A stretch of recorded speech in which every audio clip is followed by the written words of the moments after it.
Dr. Burhan, it's a great pleasure to meet you. Thank you for being here. Thank you very much for the introduction.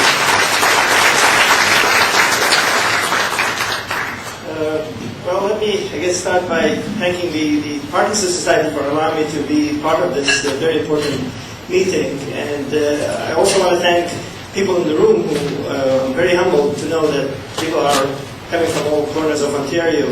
I know it's mainly southwestern and central and northern, but I heard earlier that somebody from Ottawa is here. For me to be able to talk to people directly, those who are dealing with Parkinson's disease on a personal level, it's quite humbling. And I think it's very important for us to acknowledge that this is the least we can do is to just share with you what we've learned and how we can be of help to you, and of course what we don't know and how we can reach that knowledge with research and understanding the patterns of disease and treatment. So the area of Parkinson's disease and the neuropsychiatric aspects of Parkinson's disease is relatively new to me in the sense that I started working probably for the last 3-4 years in it. And of course, I give credit to the movement disorder group at University Hospital and University of Western Ontario, Dr. Jog and his colleagues, Mary Jenkins and Chris Heisen, who included me in patient care that has to do with any psychiatric or emotional changes. And seeing what I can do in that area and how much of a difference I can make just created more and more motivation for me to continue in that field. So I picked it up as a career direction, and as you heard earlier, I do have interest in cognitive changes in old age. And some of the things that were mentioned earlier, looking at pattern of brain activity and how that changes in emotional processing is an area that's not far from what we deal with in Parkinson's disease as well. So I wanted to describe what are the objectives of my discussion with you today. I certainly want to share with you what we know about the types and the frequency of psychiatric issues that people with Parkinson's disease deal with and how much of an impact that has on people's life. Discuss the possible mechanisms. I mean, I'm not going to spend too much time talking about brain activity and things of that sort, but really, what are the main general rules that we're following? Why do these emotional symptoms and psychiatric symptoms happen in Parkinson's disease? And I'm going to share with you some possible management and treatment strategies. So, of course, I'm more interested in knowing if there's any thoughts and questions from you while I'm going through this talk. So we can do it either way. If you have any question that comes up in your mind and you want to share with me during the talk, that's fine. But I left probably enough time to have a lengthy discussion. I didn't load things with slides, so I had less slides than I would have normally used in other settings.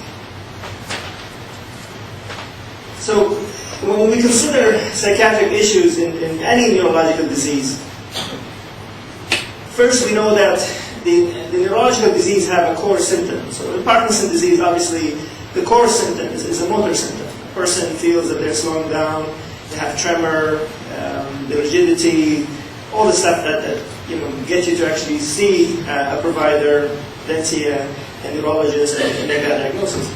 But it turns out that this is not the full story. I mean, when we deal with any neurological illness, including Parkinson's disease, there's other symptoms that happen. And a lot of times, and probably for years, people kind of did not draw much attention to those symptoms, including the psychiatric symptoms and the cognitive symptoms. Now, when I say psychiatric, sometimes there's a negative connotation or stigma of psychiatric.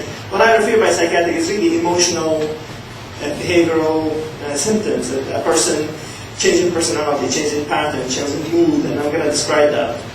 But cognitive symptoms are also common, and these are the two areas that I get more and more involved in. And why should we care about these symptoms? Well, the truth is that these psychiatric and cognitive symptoms are very disabling. In fact, when you look at the studies that look at what is more disabling, is it the motor symptoms or the psychiatric and cognitive symptoms, these are really up there. I mean, they probably are more disabling than motor symptoms in a lot of cases. So it's hard for us to ignore this huge component of the illness. Although the motor component is very well studied, there's tons of work that has been done. These are the areas that I feel that we need to move towards to understand how is this illness, Parkinson's disease, affecting people's ability to think, to experience emotions, to relate to others, to behave. Those are the things that I'm interested in. And when we look at studies that evaluated the caregiver burden, and when I say caregiver, meaning it could be anybody, it could be your spouse, it could be your family members, it could be your providers, nurses, case managers, case workers, physicians. The burden, meaning the perception of how much of a struggle it is to help you as a person with Parkinson's disease, seem to increase. That perception of burden seems to increase with psychiatric symptoms. So when a person is depressed and have Parkinson's disease, the level of struggle that your spouse and your family and your caregivers deal with is much higher. So we know that it is important not just for you as a patient, but also for your family members, for people that care for you, to take care of this and help those psychiatric symptoms. And the other area where I think that we should care is that psychiatric symptoms are quite modifiable. So emotional and psychiatric symptoms are treatable. Obviously, nothing in medicine is 100% treatable. There are some things that can remove a little mole, but when it comes to these illnesses, they are treatable at a high rate. I mean, we do succeed in treating them 60, 70, 90% of the time. So there is hope that at least we can modify the part of this illness that's modifiable, that has a big impact on your life as a patient with Parkinson's disease and your family and caregivers. Now, what is the kind of spectrum of psychiatric issues? I'm going to cover some of the cognitive issues at the end, because that's also, for me, they really intertwine. It's hard to see one without the other. We always see them together. But let's start with what I refer to as psychiatric issues associated with Parkinson's disease. One area we call it affective symptoms. So affective is anything related to mood, anxiety, worrying, that kind of level of comfort. It can be content and relaxed versus being tense and upset.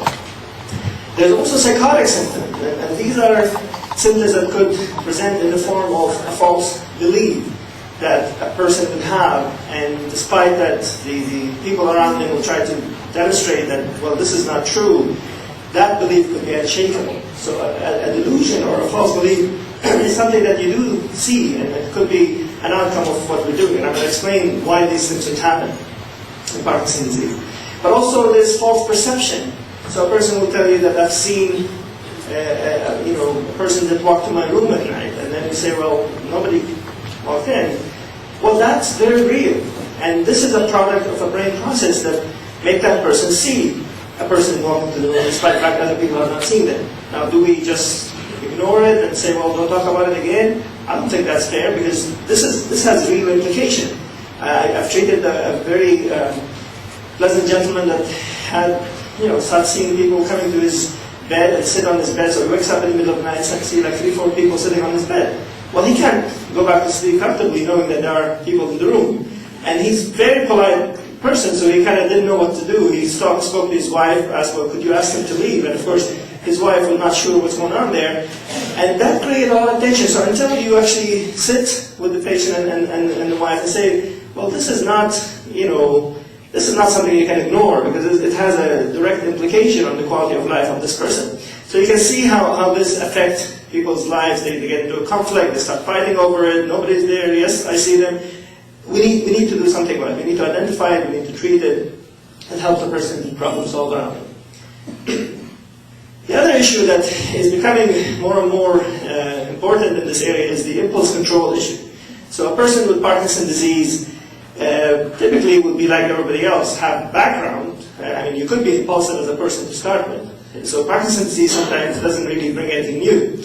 But I think what we're concerned about is the change in the ability of the person to control their impulses when it comes after they develop Parkinson's disease and after they get treatment for Parkinson's disease. So things like a change in the sexual behavior. So a person is now asking for more sexual activity or becoming inappropriate in sexual activity. These are very, if you haven't done this all your life and now you find yourself caught in an action that's so out of character for you, it's very disturbing to you and to your family, and we need to make sure that we put it on the table. We can't really ignore it. We can't really say, well, just find a way of covering it up. That doesn't work. Gambling is an issue that obviously Could cost you a lot of money, and we know that this happens. We're talking about pathological gambling here. I mean, if you gamble and have control over your gambling, people do it recreationally. But here we're talking about a person who cannot stop themselves from gambling, and they get into financial trouble, and they just don't know how to stop.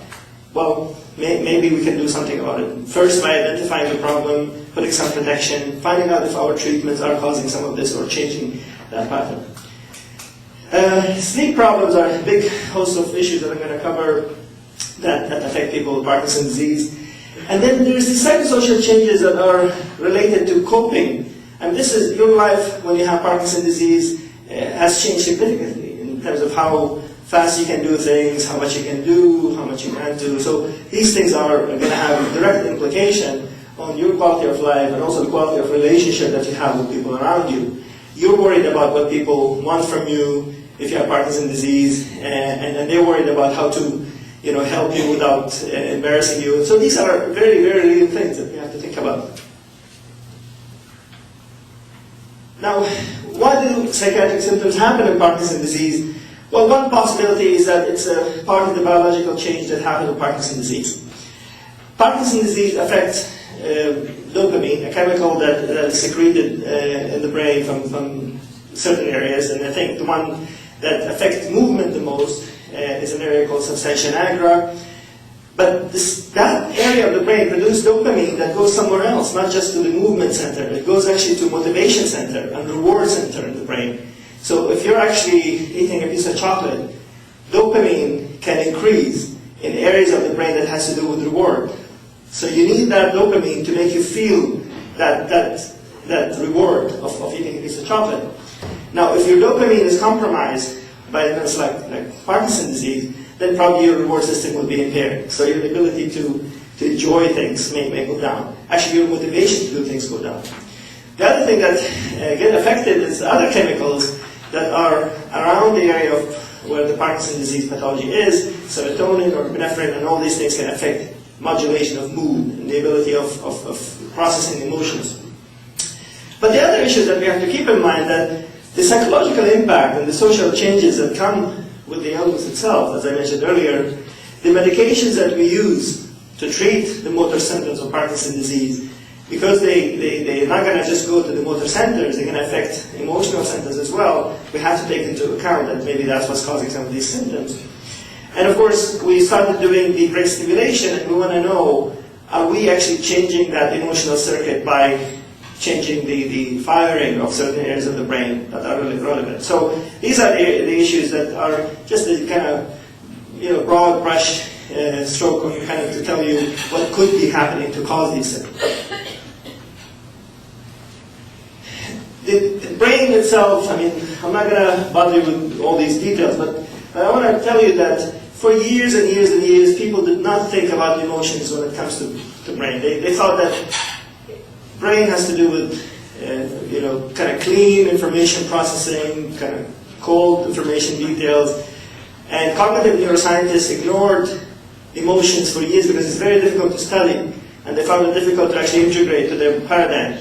But then it turns out after a few cases that came to the literature, that when brain gets injured, emotions change. And some of the areas, for example, this area here, they call it the anterior cingulate cortex, is an area that has to do with motivation, with drive, with organizing tasks. So a person who have a lesion here, this is obviously not necessarily Parkinson's disease, but somebody who had, let's say, a stroke affect this area, well, they can have very low motivation. You can just sit there and don't want to do anything. Now, if you're a family member, look at your loved one sitting up, not doing anything the whole day, you think that they're depressed.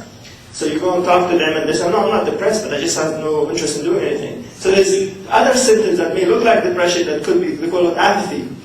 So you can tell that there are some areas. Now this is the area that I'm, DTA, this is an area where dopamine gets secreted, and I'll show you that in Parkinson's disease, so if the dopamine is coming from these areas here, they're going to go to centers of the brain, so movements will be in the basic ganglia. But this area, which is just south of that movement center, called nucleus accumbens, has a lot to do with attributing significance to things. Okay, so if you have a red car that passed by you, and a few minutes later another red car passed. You may pause a little bit and say, well, what was that? How come these two red cars pass in a row? But quickly you'll say, you know what, not a big deal, it's a coincidence, right? Now, if your dopamine is upregulated, that means a lot of dopamine is secreted there, you may have tough time letting go of that coincidence. And you start building on it, an episode of trying to explain it, and say, you know what, these two cars have something to do with what happened to me 2 days ago when I fell down, for example, right? So this is how a delusion could happen. Now, how do we affect that in Parkinson's disease? Well, because we give dopamine, because we want the movement centers to start moving, to striate them, but then at the same time, we can't stop dopamine from going to the nucleus accumbens, so we may end up changing the ability of the person to distinguish for what's the significance of things. So we have to be clear that we are taking a risk every time we treat people, but it's all about weighing the risk and benefit. You don't want to be sitting there not being able to move, but at the same time when we modulate your medication, we have to be aware of some of the risk that's involved. And if we detect those things early, we can try at least to adjust the dose,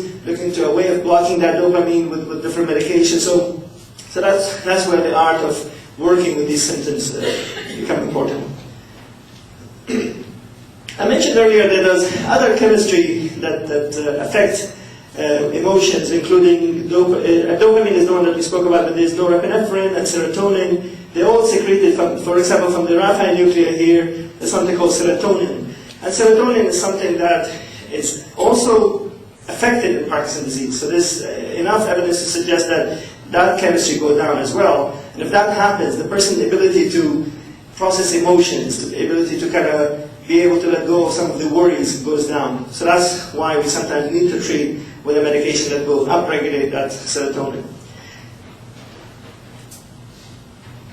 The other chemical that comes to play mainly with cognitive changes that happen with Parkinson's disease. I mean, in Parkinson's disease in general, dopamine by itself, that chemistry that has to do with movement, if it's lower in your brain, your speed of processing things will be lower to start with. So treating the Parkinson by giving dopamine or enhancing dopamine, that helps. But there's another chemical called acetylcholine, which when people develop the full blown spectrum of what they call Parkinson's disease dementia, that chemistry is quite low. And that affects sleep-wake cycle, and make the person more confused in the afternoon, and they can get agitated in the evening. So this is where compensating for this also comes to play. We use some chemistry to help with that. So up until now, I just shared with you why psychiatric symptoms are important in Parkinson's disease, and what could be happening in the brain. And of course, as I said, there's a lot that's happening outside the brain in terms of environment and interaction with people and the logistics. I want to move on now to just tell you what are the psychiatric symptoms that we see in Parkinson's disease. Now, the first is what we call the affective symptoms. So these are things related to emotions, related to happiness or being content or being anxious, that kind of thing. So they go under anxiety disorders. So here's when the person have panic attacks. So, they'll be sitting there comfortably, nothing happening, all of a sudden they get this episode of worrying, oh my God, I'm having a heart attack, or I don't know what's going on here, something terrible going to happen to me, and they feel very, very impaired by that. And they can go to the emergency room asking for help, because if you are in that state, you worry about a heart attack, you worry about something terrible happening in your brain. There's also the generalized anxiety, where the person is, everybody worries about things, but some people worry more than others. And then as you move toward a disease state, a person is just worrying about every little thing. They can't relax about anything at all. I mean, you have things to worry about. If you have fallen before, you're worried about falling, that's reasonable. But if the fear of falling becomes so intense that you don't want to walk anymore, and of course you become more disabled by that because your muscles can atrophy, and then you're going to start even falling more. So you can see how anxiety can impair your ability to deal with some of the real challenges that you're dealing with. So that's generalized anxiety. And also we have something called obsessive-compulsive disorder. This is where people have some intrusive thoughts where something comes to their mind. Did I check my door? Well, I think I did. Well, maybe I didn't. Well, I did. No, I am not even worried about it. Well, I don't know if I checked my notes. So then it kind of, you have this build-up of anxiety, and finally you're going to have to go and check. And that will be okay. You go back to your car, did I lock the door well? I'm not sure. So now if that happens to you, it's funny to an extent, right? But if it becomes your day-to-day, and you're spending hours and hours checking, that's terrible. I mean, you can't do anything else. And the same with washing, the contamination issue. You touch something, and you're just not sure what to do with your hand now. There's some, microbes in my hands. Well, I can brush it, and then you can't take it off your mind. Then you go, you wash, and then you wash again, and people get like skin breaking down. So these are real symptoms. Mood symptoms, we really refer to either a person having low mood or depression, I don't feel like doing anything, I'm unhappy, I'm sad, and high mood too. Like people can go to the other side. This is our manic or hypomanic states when the person. So if somebody had, let's say, family history of what they call bipolar illness or manic depressive illness, sometimes they themselves they don't have it, but then when you treat with Parkinsonian treatment, you're giving dopamine, sometimes you may trigger those episodes where the person is too happy, and they just don't need to sleep too much, 2-3 hours, ready to go. And you have 3-4 projects that you want to do, and of course, if you have Parkinson's disease, you know that you're moving slower, you have to really plan your day well, but if you want to do 4 or 5 projects that day, it becomes a big struggle. So that's where high mood become a problem. So you can see everything outside that mainstream can create problems in the individual person.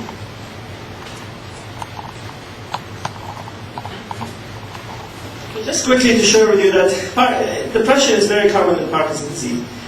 Now, when people talk about depression in the psychiatric literature, they talk about either a major depressive episode. So this is when the person have 5-6 symptoms every day, almost most of the day for the last 2 weeks, and this is very disabling illness. In fact, it's the #2 disabling illness worldwide.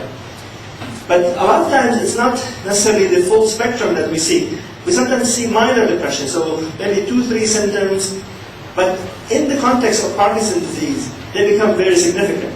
Because if you're already slowed down with Parkinson's disease, you get depression, you're going to be much more slowed down. So the impairment that comes from any depressive symptom of Parkinson's disease is much more than what you expect in a person who don't have Parkinson's disease, which is why we care about the minor depression. And these are treatable symptoms. And I know that the medical field has really lagged behind in doing specific trials for treating depression and Parkinson's disease. There are some trials, but not big enough to actually say that this is a medication that works specifically for Parkinson's disease. But they are treatable. We use the same ideas, the same strategies that we use in younger and non-Parkinson's depression, and it works. So those are the core symptoms of depression: low mood, or sometimes it's not necessarily low mood. A person may not think that they're sad, but they're just irritable, short. Like you talk to them and they snap at you, and they're just unable to, and they know it, and they say, I feel terrible, I snap at my wife, I've never done that in my life. And this happens repeatedly to the extent that it affects relationships. Loss of interest. So a person who was active, leaving home, even if they have Parkinson's disease, there's a lot you can still do. But if you find yourself not doing the things that you can do, and blaming it on the Parkinson's, like, oh, I have Parkinson's, I can't do this anymore. Well, you were able to do it before. What happened over the last 3-4 weeks? Something has changed. And sometimes depression takes what's left for you in terms of functioning and make it much worse. So loss of interest and loss of enjoyment. And then there's a host of other symptoms. I want to point out that, for example, psychomotor changes, what we refer, so depression, if you see somebody with depression who don't have Parkinson's disease, they may look like they have Parkinson's disease because of the fact that they're very slowed down, unable to move, their face is not moving. So a lot of times we medical students and people who are just starting their medical career, they look at them and say, oh, Parkinson's disease, right? It's something that they know. And we say, well, let's find out that the person is depressed. We treat the depression and they're back to move normal. But we sometimes obviously find Parkinson's disease and depression at the same time, and treating depression will bring that activity to a much higher level. So we know that taking away that layer of depression helps the person's function. This is just a way of actually screening. We give our medical students and trainees a way of doing that. So Signicats, I think they were energy caps. They used to be available in the past, and it gives you a little way of remembering those symptoms. Sleep problems that happen with depression, loss of interest, guilt, mood changes, or mainly not coping, feeling nervous, low energy, low concentration, loss of appetite, or sometimes even excessive appetite. There's a person not feeling anything and they just eat without thinking, and they may gain weight that way. Psychomotor changes I mentioned. The other thing about psychomotor changes is that sometimes it's not just slowing down, sometimes even being agitated. So you see the person just, tense and unable to settle down. They're restless. They can't really sit still. Sometimes it's a side effect of medication, but sometimes it is agitation from depression. And suicidal ideations, intents, and plans. Suicide is an issue that doesn't happen that often, but when it happens, it's very devastating. And one of the things that people had a false perception about that, they said, well, if you ask about suicide, you're kind of putting that thought in the person's mind. But it's not true. In fact, you have to ask and have an open communication, because if a person reaches a point where they're so unhappy and they have the challenge of Parkinson's disease, have the challenge of changes in the relationship, sometimes they reach a point where they don't see, they don't see light at the end of the tunnel. So you need to make sure that you walk through this and help the person take away some of the depression that's they're dealing with, problem solve, and you can change their outlook. So we do ask, and we want to make sure that we don't miss any suicidal ideation. Now, anxiety is a very interesting construct in Parkinson's disease, because when you see anxiety, I've seen actually very anxiety-only presentation. Usually because I do geriatric neuropsychiatry, I see a lot of anxiety in the context of depression. So when a person has depression, they can be anxious and worried and stuff like that. But I've seen in Parkinson's disease, anxiety stand alone. So a person will say, well, I'm not really depressed, but I'm worried about this. I can't really shut my mind. I'm worried about this, about that. And the freezing issue, when people kind of start having freezing as one of the symptoms, it seems that anxiety, so we don't know which comes first, but it's possible that the person starts freezing and then the anxiety paradigm kicks in and they freeze even more. And so it becomes like that vicious cycle. So treating anxiety sometimes helps with freezing, because it allows the person to not to be alarmed by this signal of I can't move, right? So it's an important aspect that we deal with. But a lot of times we do see anxiety with depression. That's why we kind of treat them very similarly. When treating depression, we look at several ways of treating depression: psychological support and treatment, looking at problem solving, dealing with some of the changes in roles, relationships. We look at antidepressants. We use them quite often. Antidepressants work on the chemistry that I mentioned earlier, like serotonin, modifying norepinephrine, and modifying dopamine. And we try our best to help people modulate that signal so that we can take away that burden of the emotional tension that they're dealing with. And one thing I wanted to share with you, the electromagnetic therapies a lot of, when I mention ECT or shock treatment to anybody, they get alarmed by this. It's that sense that, oh my God, am I that desperate? Or is this the worst, And obviously the media has not helped that case. But I have to share with you that, I practice the full spectrum of treating people, and ECT is one option, or shock treatment is one option that we wanted to get rid of for years. We thought that, we wish that we can go to a medication, one pill you take home, we're fine. But it turns out that there are a group of patients that will respond only to ECT, and when they respond to it, they respond beautifully. So people can start moving faster.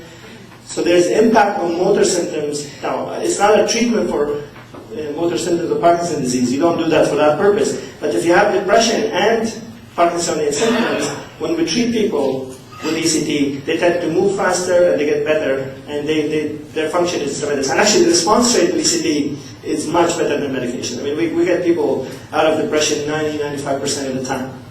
I usually, when I see a person with Parkinson's disease and severe depression, have tried medication, did not work, I'm very optimistic there if I have access to ECT. If I don't have access to ECT, I don't know what else to do, because it's very difficult to treat if nothing else has worked, right? But ECT gets people out of this very quickly and much more sure to get people better.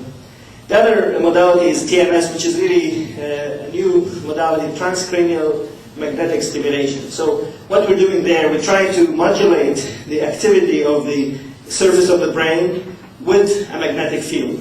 So the magnetic field travels across the skull, trying to change the excitability of areas of the brain that has something to do with emotional processing. So there has been some studies in Parkinson's disease. Like everything else in Parkinson's disease, when it comes to non-motor symptoms, the studies were limited in numbers, like 30, 40 participants. So it's very hard to generalize how well this medication will work for everybody if you don't have enough numbers. So these studies need to happen, but we do have access to it, and sometimes we treat people who have Parkinson's disease and depression with TMS. It's not as effective as ECT. ECT is really the number one efficacy, but some people choose to try that before just to make sure that nobody really likes to come to the hospital, be under anesthesia. But something I wanted to share with you that in London, we moved toward ambulatory ECT. So basically a person will come, get assessed, an internist see them, an anesthetist see them, psychiatrist see them.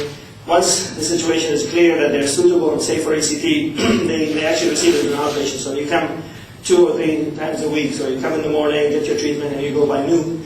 Which actually takes away a lot of that stigma of having to be admitted to a psychiatric hospital. And I have to tell you, I've treated, few people that I don't think they would have ever considered ECT if they didn't have that option of ambulatory ECT. And now that they have it, they're well on it. They come every month to get it. So, like after you treat the first episode, which requires more 2 to 3 times per week, then after that you maintain the person. So if that's what it takes to keep you well, it costs you maybe half a day to be in the hospital, I think I would do it. So it's an important option not to miss on if you have a good center, a good group that actually assure you that they're screening your health very well.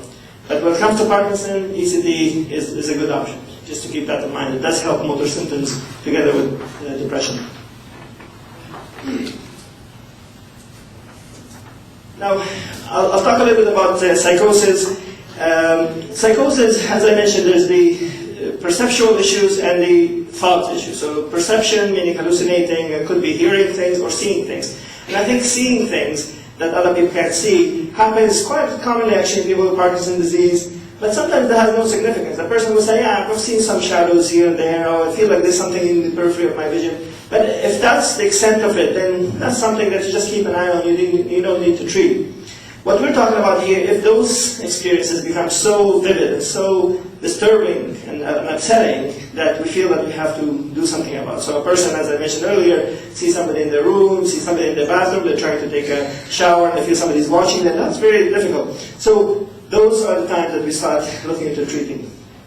Delusions, as I mentioned, the idea of you start thinking that, well, something going on here, infidelity is something that's quite common, the thought that your spouse is just not being faithful. So let's say that you're a person with Parkinson's disease and your husband or wife left home just to go do shopping. 2-3 hours later they come back, all of a sudden you build a whole story saying, well, you have something there, you're doing something behind my back. And I've seen that. And it's not like this person done it ever in their life. So it's important to know what caused these things. So it is fairly common, 20 to 40% of the time we do see psychosis in the context of Parkinson's disease. Typically we worry about those complex hallucinations, meaning a full-formed figure or a person in the evening. And sometimes when you still have insight, when we say insight, meaning when you know that this is probably happening because of my Parkinson's medication, that's okay. But when you start losing insight, you start losing the ability to distinguish is that real or not real, then it becomes really a problem. And I mentioned spousal infidelity as an example of delusions. A lot of times this is related to dopamine balance in the brain. So the medication that we're giving to help the movement, unfortunately, can fire back and affect the ability to distinguish what's real and not real. And I showed you earlier what areas of the brain that dopamine is relevant to. But worsening of psychosis happen when a person starts developing Parkinson's disease dementia, which happens in the later stages of the illness. So after several years of having Parkinson's disease, approximately 10 years, when the person starts hallucinating for the first time, you start wondering if their brain has now started changing, and we have to do a good assessment to make sure that we're not missing Parkinson's disease dementia. The risk factors of having, so if you have Parkinson's disease, what would make it more likely to have psychotic symptoms? advanced age seem to be a risk factor, having the disease for a long time and having severe Parkinson's disease, cognitive impairment, depression. So that's another reason to treat depression, because depression, as it gets worse, the person starts developing those psychotic symptoms. Sleep difficulties, because sometimes those hallucinations happen in the transition between waking up and sleeping, and I'll show you some of that. Visual, retinal issues, cortical issues. So there's a well-described syndrome called Charles-de Bonnet syndrome, where a person has visual impairment. So if you have macular degeneration, you can't see anymore. You can start seeing things, but they're not really out there. And I've seen actually a few cases. One actually very pleasant gentleman. He was an engineer, and he was giving me a very detailed account of a spaceship that lands on the roof of his neighbor, and he tells me they make no noise whatsoever. So he's just seeing them, right? He doesn't hear them. And he's very detailed about it, but he's very pleasant about it. He's like, I enjoy it. It's just something I want. But this man has macular degeneration. He cannot see. Like if you hold 4 fingers, he cannot see that, right? But he has very detailed. Now, eventually, unfortunately, things evolve. So his wife initially ignored it. He said, well, fine, that's keep you entertained, that's fine. Because it's hard to entertain somebody who is in that state, because you can't see now, and he was having Parkinson's disease, he can't move as much. So finally, he started asking her to come and see them. So come over here, look what's happening. And of course, she was nice to him a couple of times. After that, she told him, no, I'm not going to do it anymore. You want to see them on your own. So that created some problem. And this is an example of how things evolve. They don't just stay, unfortunately, at the same level. So that's when a person has visual impairment, plus Parkinson's disease, plus treatment for Parkinson's disease, that could create those experiences. We usually have strategies to treat. First of all, I really start with finding out what is the significance of this. Is there something I can do to help the situation, problem solving, allowing the person to... so we don't really rush to treat them with medications, but then sometimes we want to treat the triggering factor. So if it is too much dopamine that the person has, so let's say a person had been responding to Cinemed for years, this is now 10 years later, well, maybe their brain has changed and they don't need as much dopamine. So kind of adjusting dopamine may help, or change the timing of dopamine. So if I'm giving Cinemed in the evening and I'm finding out that that's the time when the person really sees those experiences, maybe I can adjust the dose there or move it earlier to the day.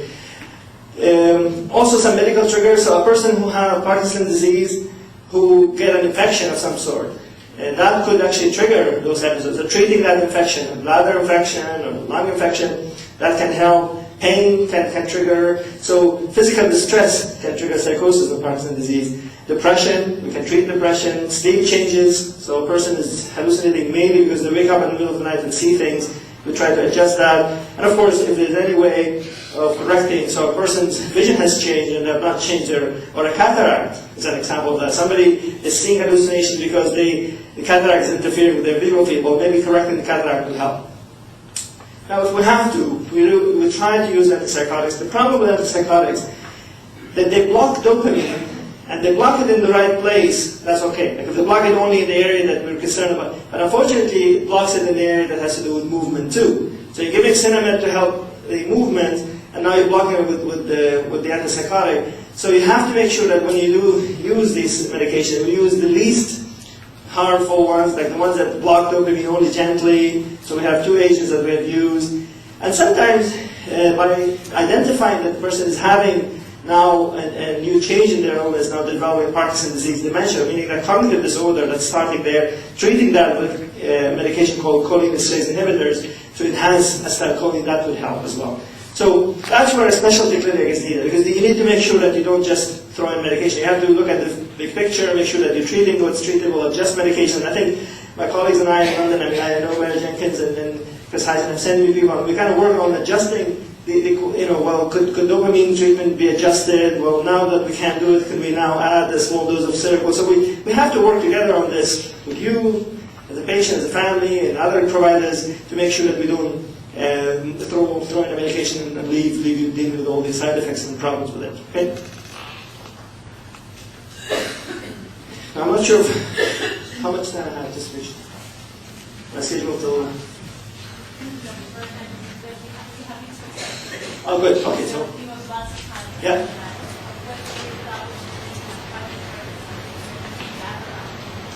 Sure, yeah, that sounds good. So, impulse control difficulties this is another big issue, because a person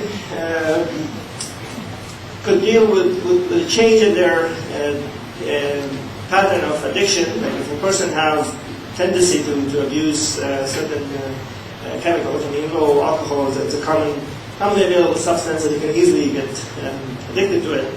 But also, some people have gotten addicted to their Parkinsonian medications, which is not something that you hear about that much, but somebody who wants more and more dopamine. Because, see, one thing about dopamine, I mentioned earlier that in Parkinson's disease we're using it to enhance the motor activity, right? So we're actually wanting to have more dopamine in the area of the brain that initiate movement and regulate movement, the striatum.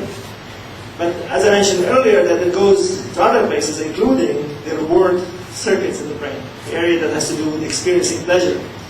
Now, what you get from any pleasurable activity is an increase in dopamine in that area, the reward circuit of the brain. So when you actually sit on a slot machine and get any excitement out of there, that increases your dopamine. So the minute you win or there's any ringing happen, your dopamine is going to go up. If you eat chocolate, your dopamine go up. If you do anything pleasurable. Now, if you're giving a medication that actually increases dopamine, then you're artificially giving that reward to the person. So one of the things that could happen is that the person starts seeking the Cinnamate as a way of actually getting that reward. So you do see some people who escalate their Cinnamate dosing, and they're not making that choice consciously, it's just happening. Because you can get conditioned to do it without knowing it. Now the issue with gambling, pathological gambling, is the fact that people tell us, I started this out of, recreation. I've done gambling most of my life, and I always controlled it, but now I find myself going beyond the normal limits. I've maxed my credit cards, I've lost a lot of money. And most people are not too proud of it, so they don't necessarily share it early on. And sometimes we discover it only, a few months later with several $1,000 deficits or $100,000 deficits. We've seen that. So it's very important to know that this is a real risk. And if you warn about it, at least you know how to ask for help and try to kind of stop it from becoming a pathological pattern. And the other big issue is the sexual behavior. I'm just going to spend some time on the sexual behavior issue, because one of the things about sexuality is that there's no age or medical condition that should stop you from enjoying normal sexual activity. I think this is something that medical providers and medical students are now learning to be much more open about, and not assume that it's not important to you. Like, so if you look older, it's not important for you to have sexual activity. If you have an illness, that's not fair to anybody. So one thing that we want to make sure that people understand, that there's nothing against having normal sexual activity, no matter what illness you have and no matter how old you are. Right? The problem becomes when it's not, in a way, it's not at the same wavelength between you and your partner, sexual partner. So if you feel the urge to ask for sexual activity more than before, what we have to understand is this really a change because of the medication we're giving you, because of the illness you're dealing with, because of a change in your brain. We have to understand that. And if it is something that's tolerated and acceptable, in fact, it could be a welcome change. I mean, some couples find that, now I'm enjoying more sexual activity.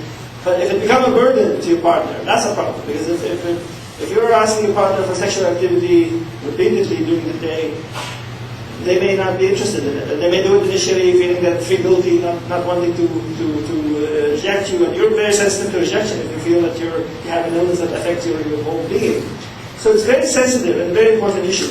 And I'm not sure how much you get help around that, because that's the issue. Like, it's not something that people automatically ask you about. And I think we need to do a better job in opening that file and allow people to share what are the challenges with the sexual activity that you have. So sexual behavior that go wrong with some of the intervention is when it's an excessive request for sexuality, at the same time with less ability to even do it. So sometimes the person cannot have a normal sexual function, so they have erectile dysfunction, unable to do it, but yet they're asking for sex all the time, and it becomes more of a struggle to actually reach a point of saying, well, what's the point of keep trying? This is not working. So, well, if you don't have guidance from somebody, if you're dealing with it as a couple on your own, it's going to create a lot of tension and a lot of, mixed messages. And it's important for us to talk about that. Impulse control in Parkinson's disease, it's really an issue that we attribute a lot of to two things. One is more dopamine, because we're giving serotonin, which increases dopamine. But the other issue is a change in impulse control. So a person could have more desire to get activities such as addiction or gambling, sexual activity. But the other side of it is that could you stop yourself?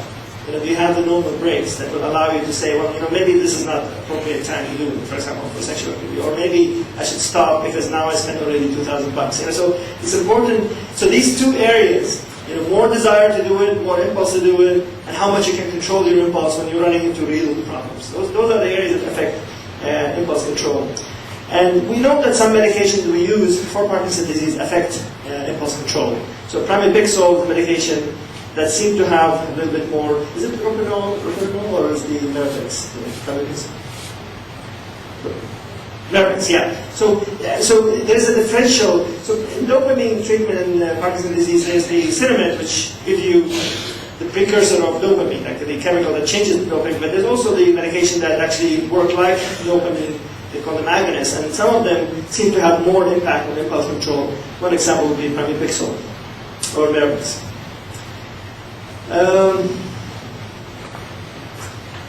The treatment for these issues is really, as I mentioned, is opening up to discussion. You start by talking about it and making sure that it's on the agenda.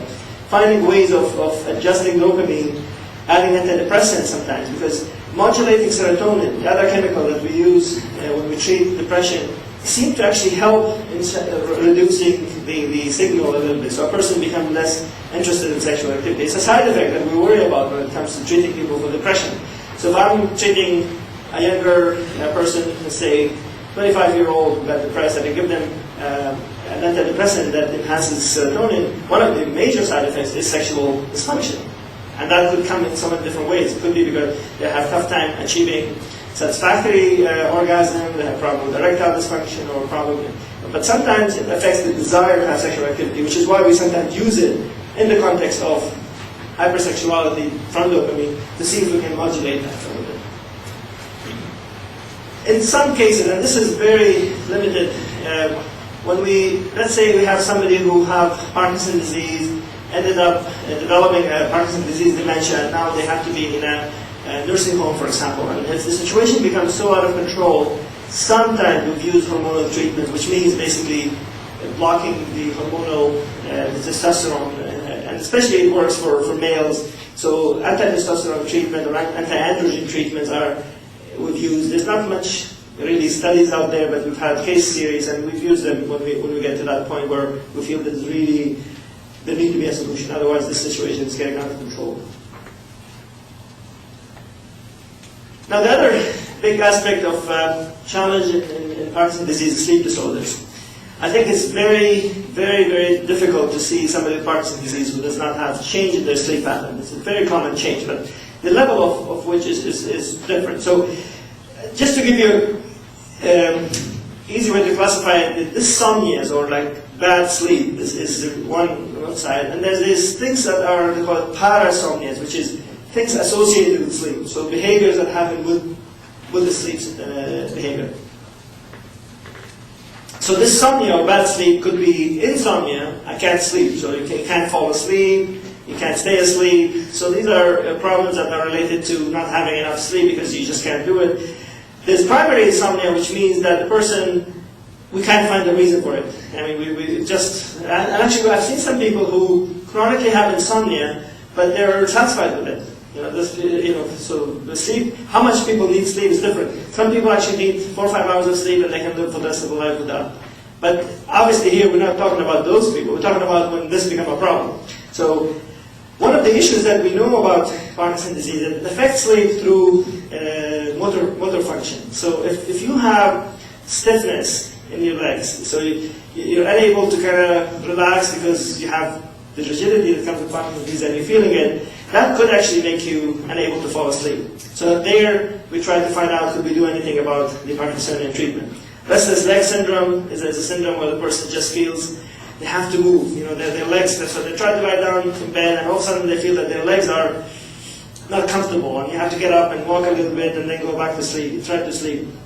Or there's what they call the periodic leg movement. So you fall asleep, and all of a sudden your leg moves. So those are issues that are very real, and they can interfere with your sleep. And if you're chronically sleep deprived, that affects all kinds of things. It affects your mood, affects your memory, cognitive function, so it's important to address it. And hypersomnia is the kind of more sleeping too much. You can't get enough sleep. Now sometimes this happens for other reasons, not necessarily Parkinson's. So a person with Parkinson's disease could have sleep apnea. And it's undiagnosed sleep apnea. A person is not really getting into deeper sleep. So during the day they're always tired. They can nap at any time. You think that they should be refreshed because they're sleeping all the time, but it's actually a manifestation of not having good, adequate sleep at night. Now the parasomnias are a very, very interesting group of illnesses because there are problems that are associated with sleep. So one of the things about that, for example, vivid dreams and sleep terror. So people can tell you that, since I've developed Parkinson's disease, I'm just wild dreams. It's so vivid, so these are common. But there's also things related to sleep-wake cycle transition. So a person will tell you that I woke up in the morning and I saw somebody sitting on the edge of my bed, right? So kind of getting out of sleep and seeing something. And it goes away, so it's not really the kind of hallucination that necessarily stick with you, but it is disturbing. And if you don't know about it, you sometimes start wondering, what's happening to me? Am I losing my mind here? What's going on? So these are, or sometimes even falling asleep. You're falling asleep and you see something unusual. You haven't slept yet. So this is the moving between sleep and wake cycle. The other big one, and we're really trying to understand this phenomenon, is the rapid eye movement sleep issues. So these are, nightmares are easy to understand, but when the person starts moving during their dreams, and that's, some of the most dramatic cases when people, start hurting their spouses during that, because they're not aware of what they're doing, they're kind of dreaming that they're in a fight, and all of a sudden they start punching. And there has been some cases, in fact there's a murder that happened in that state, and of course it was excused by being unintentional. But this could, and I've heard from a lot of people that this happens at a very low level initially. So a person will be talking and moving a little bit while they're dreaming, and eventually it becomes more dramatic. And I've heard of couples that decided to sleep in separate rooms because they just don't want to be hurt. So, and nobody can blame you because the person is now dreaming, and instead of being paralyzed, which is the normal response to dreaming, so when you're in that rapid eye movement or sleep, dream sleep, you're supposed to be paralyzed. And if you're not, then you're acting. And if you're acting, you could be doing anything. You could be flying, you could be fighting, you could be, So it's a very, very important area. And as you can see, that could be also missed for years if you don't ask about it.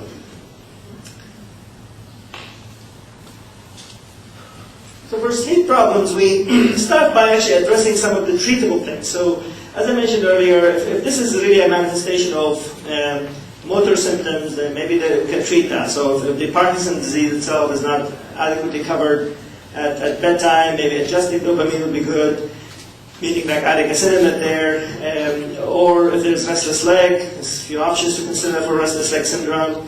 So these are the things that we try to kind of cover. But then sleep hygiene, meaning maybe your sleep habits have changed. Maybe now that you're not doing much during the day. That's why daytime activity is very important. Having structure, being in a day program, being active at a social club. These are areas that will allow you to at least keep your daytime activity at a level that will allow your sleep to be regulated. And then adjusting medication I mentioned, including the timing and dosing of Cinemet. There are some medications that could be activating, so we'll have to move their time. But also pain. I think this is something that people are aware of, that people have some pain and discomfort when they have the stiffness. And sometimes giving a pain medication at bedtime could be all what you need to do, especially when it is related to the stiffness of the muscles, or sometimes some other elements like arthritis or joint pain. So a person cannot get comfortable, or they are comfortable, and as they turn, now they wake up with that pain. So giving pain medication can help. And sometimes we use hypnotics, meaning agents that are safe to induce sleep, but we don't like to use them for a long time because they lose effect and they become a problem by then. So we use, to kind of pass the person's sleep together, we may use short-term, a lot of agents that are used now to induce sleep. Now, people ask about, well, what would happen with the subthalamic deep brain stimulation? You know, now, a lot of people with Parkinson's disease are receiving that treatment when the disease advances and medications are not doing it. So advancing an electrode all the way down to this area of the brain to try to shut it down or modulate that signal is happening. Now, it's happening very safely, and people have been selected carefully for that treatment. But what changes that you expect? The good news is that there's no major psychiatric syndromes in long-term follow-up. So when people kind of follow for a long time that have this, they don't seem to have any major psychiatric symptoms. But there are some subtle changes that people have pointed out, and I think it's important to put it in the context of the individual case. So there has been some reports of impaired emotional processing. So meaning that if you put people in a scanner and get them to see some emotional themes, emotional pictures, or get them to hear that, they tend to have a tough time distinguishing emotions in a way. So now, could that reflect on real-time relationship? Maybe, but it's not, I mean, the studies didn't tell us that, but it's something that we do see sometimes, and a person cannot read emotions as much as they used to, you know, not being as, or people can have a little bit lower motivation or drive. Executive difficulties, difficulty in information processing. So these are some issues, and I think we're going to learn more and more as we see more people who have this treatment. Overall, I think it's obviously a good option when that's what I'm going to get you to do, but we have to be aware of some of the possible caveats. Now, this is something I'm probably going to hear more in the discussion, is the fact that Parkinson's disease, so this is leaving all the biological issues behind. Parkinson's disease is a challenge. It's a change in your whole functional level. So you want to know how's that going to, what kind of losses you're experiencing. So loss of activity, loss of social networks sometimes because you can't do the kind of things that other friends do with you, or you sometimes find yourself, you know, not inclined to go and share some activity because you're worried how people are going to see you, or maybe they're going to be concerned about your tremor, or you're embarrassed about your tremor. So a lot of loss that happen with Parkinson's disease, loss of independence sometimes, obviously if you can't do what you're able to do, loss of intimacy in the sense that if you feel that these relationship issues start sparking up, like when you become more and more concerned about you know, not tuning to your spouse's needs, for example, you feel that you're not good enough for them anymore, you're not unable to give them what you were able to give them before. So all of these issues are important to address, important to keep in mind, important to discuss openly, and you have to have a venue to do that. Change in role in general, feeling sick instead of being healthy. If your family become your caregivers instead of you actually take care of everybody, because some people come from a very active, you know, they've done everything in their life, and now they can't accept the fact that now somebody else will take care of them. So it's very important. So those things are, there's a modality of psychotherapy that's called interpersonal psychotherapy. It's something that is very suitable for loss in general. So it has like very focused areas. So when you sit with a therapist, usually psychiatrists do that, they will actually identify the areas that you're dealing with. So you're grieving the loss of your ability to drive, for example, you know, if that's the case. How do you actually work through that, right? So they identify very focused, and it's very time limited. It's not like going to go forever. It's about 15 sessions, very specific, and it has that focus. So this is addressing some of the psychological issues that you have to deal with. The relationship issues, I think, is a big one.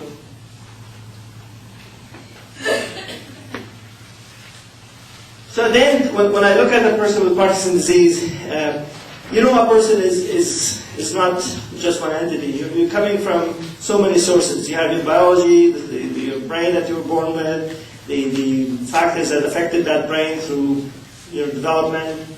But you also have dealt with a lot of social changes in your life. You played different roles. You've had different aspirations. Psychological issues in terms of relationship. So people come to the clinic. This is not the day they're born, obviously. We've had years and years before that. So we have this inability sometimes to see the person behind that disease. You know, so who was that person before? And then we spend, at least in psychiatry, we're interested in knowing who's the person, what's their background, so that we know, are we actually appealing to that person to understand their characteristics, socially, psychologically, biologically, and then, of course, in what context they're in now will what's their current milieu, where do they live, where do they come from? Are they coming from home, where they live with a spouse, are they coming from a group home, are they coming from a nursing home, coming from living individually alone? So there's a lot of things that you have to take into account. So this slide, just to let you know that it's very hard to do it when you focus only on one area of the disease. You always miss, and which is why we kind of, glad that the Parkinson's Society have acknowledged the importance of actually having motor and non-motor symptoms being presented to you today, because you have to know that a person is just made of so many different things, and we have to be humble in understanding the complexity of the person. Now, I was going to spend a few minutes on the cognitive issues of Parkinson's disease. I wasn't sure if it was part of my talk or not, but I thought I'll cover it. Some other venues, we've got somebody else to talk about it. So, in general, I mean, you have slowing down of thinking if you have low dopamine in your brain. So, if you're slowing down with movement, sometimes your mind slows down as well. It's fueled by similar chemistry. So that could respond by just making the cinnamon at a higher dose or optimizing it. But there is some specific syndromes of they call it mild cognitive impairment, where the person is seen to be reliably scoring below what's expected for their age and education. And that presented about 1/4 of people with Parkinson's disease. So if you have 100 people with Parkinson's disease, about 25 of them would have some well-characterized cognitive syndrome called mild cognitive impairment. So it's not a dementia, it's not like but there are some things that we consider those a state of risk that we have to follow up on to make sure if it's going to progress. First of all, can we do something about it to enhance cognitive function? And if it's going to progress, we want to catch it early and try to treat it. And there's of course a specific dementia syndrome that comes with Parkinson's disease. So 1/3 of people with Parkinson's disease will have cognitive disorder, and that increases as the disease progresses. So after 10 years, about 3/4 of people with Parkinson's disease will have a well-defined cognitive disorder called dementia. So, the risks for having cognitive impairment in Parkinson's disease, one is that if the person is not medicated, so you're not getting enough cinnamon, that's why your mind is still slowed down. But there are some other risks such as age. So if you develop Parkinson's disease late in life or at the onset or at the assessment time, or male gender seem to be at risk, which is actually different from Alzheimer's disease. In Alzheimer's disease, females have, so don't feel too good about it. In Alzheimer's disease is more common than Parkinson's disease. So severity of the motor symptoms seem to predict cognitive impairment, especially gait and posture issue. Advanced state of the illness, as I mentioned, depression seems to bring on the risk of cognitive impairment, and hallucinations, as I mentioned earlier. So those are things that people, kind of keep in mind when they worry about cognitive issues with Parkinson's disease.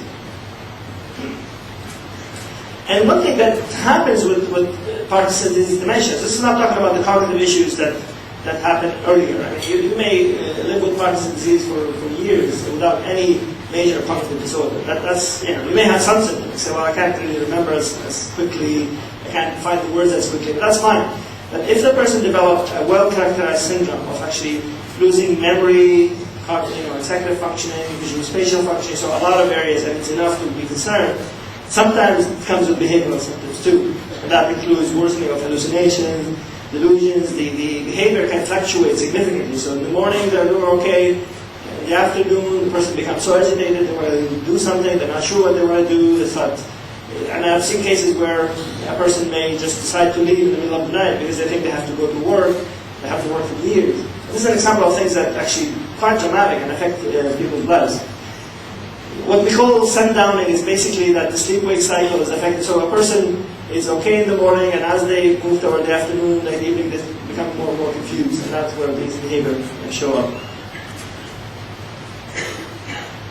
Now, to treat these symptoms, again, it's already complex enough to deal with any person, as I mentioned earlier. They come from so many different backgrounds and understandings and attributes. But it becomes even more complex with Parkinson's disease, more complex with Parkinson's disease plus psychiatric symptoms, more complex with Parkinson's disease, psychiatric symptoms, and dementia. So it becomes more and more complex, and we have to be very careful in making sure that we tease out all these factors. So we try to treat the treatable things. So if a person is in pain, and that's why they're agitated and angry in the evening, I'll treat pain. If they have infection, I'll treat that. So basically, we operate under what they call the unmet need principle. So a person who is confused, unable to tell you what's going on. I'm always wondering, like, what is this behavior telling me? Is this person dealing with something that we're not seeing? Especially like if a person unable to communicate, which could happen, obviously, as Parkinson's disease dementia happens. Unfortunately, people lose the ability to communicate. So you ask yourself, is this telling me something? And one of the things that could be telling me that I'm missing an infection or missing a pain somewhere, or the person is now unhappy because they lost a roommate, for example, or their favorite staff has gone away. So we always look at that and try to correct it. Psychosocial support of patient and caregiver, and then of course we try to do some medication adjustment. If we're giving too much medication, too little medication, we have to do that. So with that, I'm going to just, and this is my dog, mainly, he always had this like cigar-looking thing in his mouth. So thank you very much for listening. Hopefully that's something.